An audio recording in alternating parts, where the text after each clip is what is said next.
की फरार असल्याचे पाहायला मिळतंय.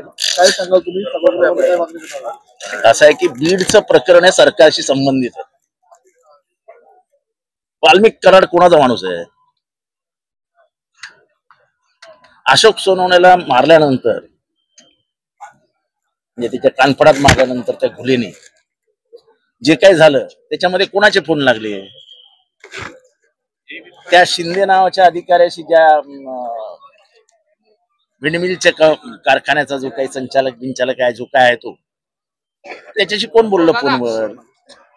खंडणी कोणाच्या नावावर दाखल झाली आहे? अशोक सोनवणे हा मागासवर्गीय शेड्यूल कास्ट आहे, अट्रॉसिटी का नाही लागली अजून? म्हणजे पोलीस काय वेडेबेडे समजतात की काय महाराष्ट्राच्या जनतेला?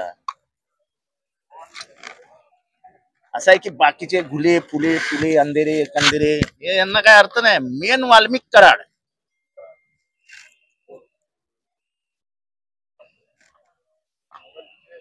वाल्मिक कराडवरती एक अजून कोणाचा बोट उठत नाही.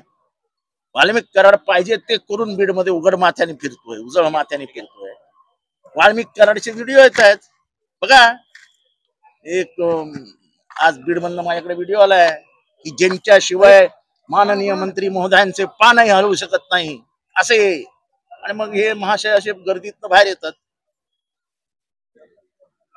पण मुख्यमंत्री देवेंद्र फडणवीस म्हणतात आहे की कोणी कराडांना कोणत्या मंत्र्याचं संरक्षण आहे ते आपण शोधा ना जरा.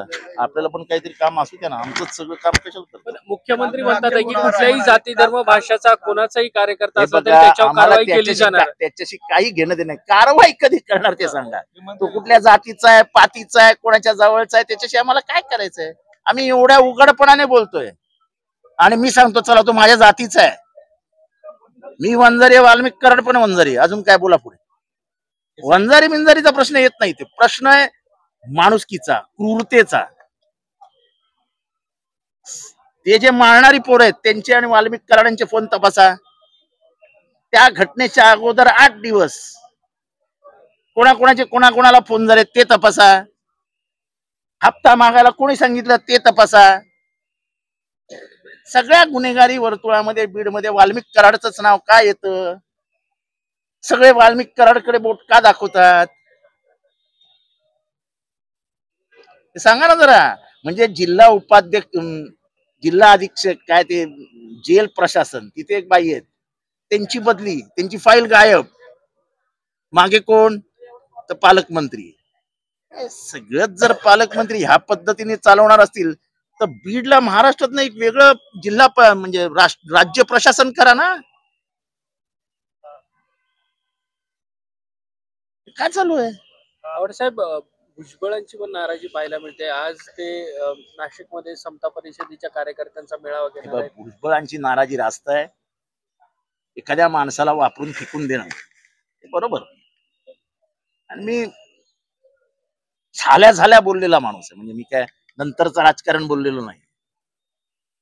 आणि मी काल हे लिहिलं की पवार साहेबांच्याकडे आल्यापासून त्यांना पवार साहेबांनी तळहाताच्या फोडाप्रमाणे सांभाळलं. 90 पासून मंडळ आयोगाचं झाल्यापासून याच नागपूरमधनं ते बाहेर पडले होते. या नागपूरमध्ये त्यांच्या जीवाला धोका असताना त्यांच्याशी पवार साहेब कसे वागले, त्यांच्यावरती बंगल्यावर हल्ला झाल्यानंतर पहिल्यांदा त्यांच्या घरी कसे गेले, हे सगळं बघितलेला मी एक कार्यकर्ता आहे. हे सगळा प्रवास बघितलेला मी एक कार्यकर्ता आहे. ते पहिल्यांदा अध्यक्ष झाले पक्षाचे, ते पहिल्यांदा उपमुख्यमंत्री झाले, आणि नंतरच्याही काळात पवार साहेबांनी कशी त्यांना साथ दिली, ते ज्यांनी हा प्रवास बघितलाय ते कधी विसरू शकत नाही.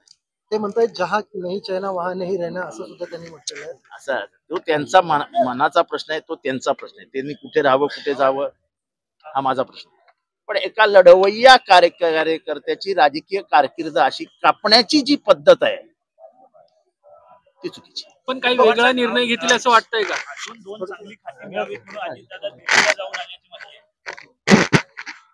कुठे जातात, कधी जातात, काय करतात याच्याशी मला काय करायचं? तुम्हालाही काय करायचं?